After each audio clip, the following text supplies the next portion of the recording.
Hi guys, today I'm going to show you how I put my rig together. I use this Cambait lock mountain plate, and this is really great. It has the rod attachment on the bottom. You can put it horizontally or vertically depending on your needs, and it has this V-mount lock on the side. That's how you detach the battery itself. It has a USB mount, a D-tap, and some kind of Sony battery. I'm not sure what that's called, but I always attach my camera on the 7.2. It has an on and off, as you can see, and I use my VP95 battery. This one is a V-mount battery. As you can see, it's very bulky. There are other ones that last a little bit longer, but I didn't think I needed it, and this one is a bit heavy for me, so I don't think I will be changing it.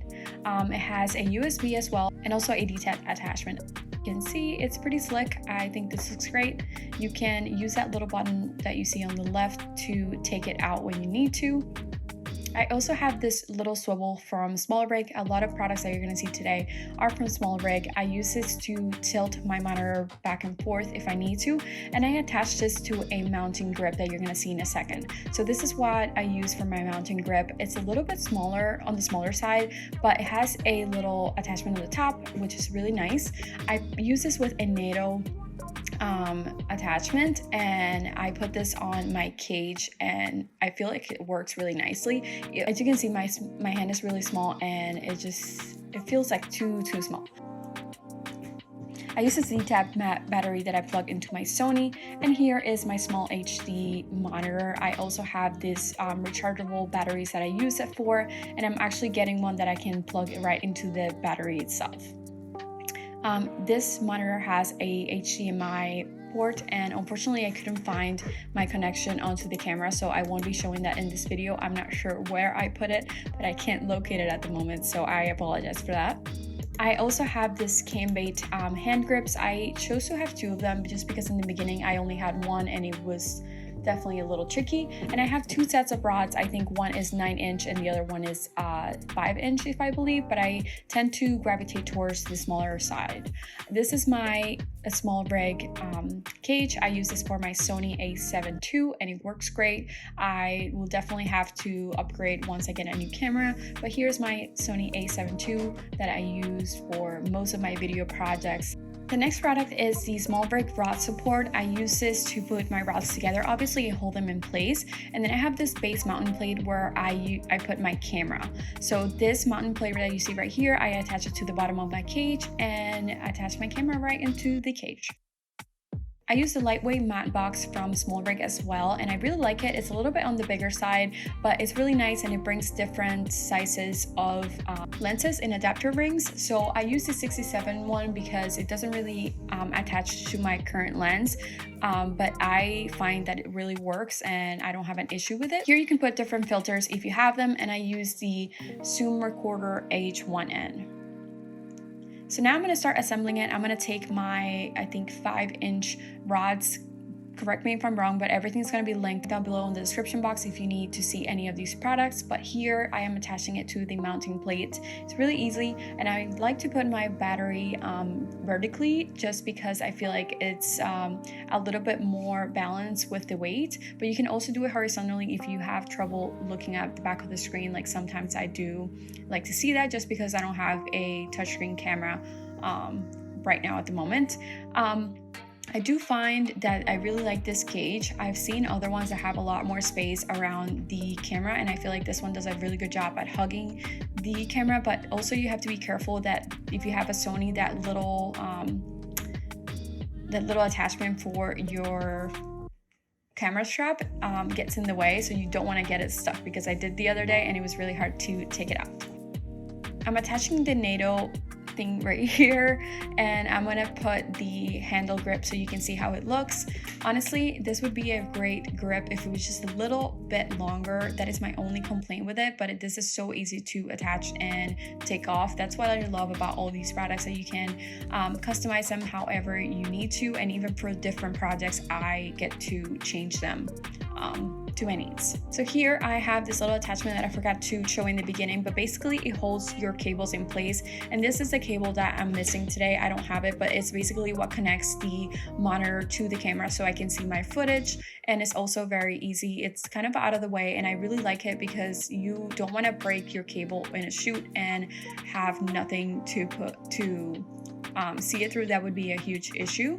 I'm also putting the swivel for the monitor as well, and this one is really nice. So it was a little bit tricky to know how to be able to move it back and forth, but you actually have to use one of those small I forget what they're called, but one of those small like photographer tools to be able to loosen it enough for you to change it. I am attaching the light mat box onto the rod support, and this is fairly easy as well, but you do have to take it apart from the mat box in order to be able to attach it.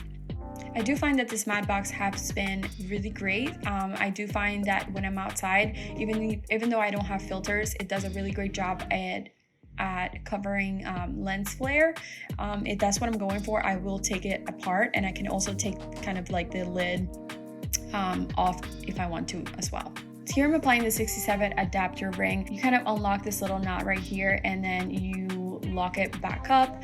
On the top, I didn't show this, but you can push up that little lift, and that's how you take the cap off of the mat box. So now I'm putting the rest of the rig together, and this was really easy as well. It's really hard to show on camera when I don't have enough space, but I hope that you can see that I'm just putting them through the support and locking them on the bottom. So now I just want to make sure that the middle part is right where I need it. So I'm going to put my camera next to it just to see the distance between the camera and the mat box so I can move it backwards. I'm also lifting it because I can see that the mat box is really, really high. So this is a great thing that you can do and adjust it as you need to as well. I got ahead of myself, so I'm just putting the bottom part onto my camera, and then I think I'm going to put it side by side. Yep. So I'm putting it side by side, and I'm kind of measuring where I need it. So I'm just going to loosen it up. I'm not going to lock it back up because I don't want to miss any steps. So I'm just loosening it up a little bit. I'm attaching the camera, and then I'm going to move it forward to where I need to, as close as I can to that mod box, just because I don't want any space between it to create any shadows or anything like that.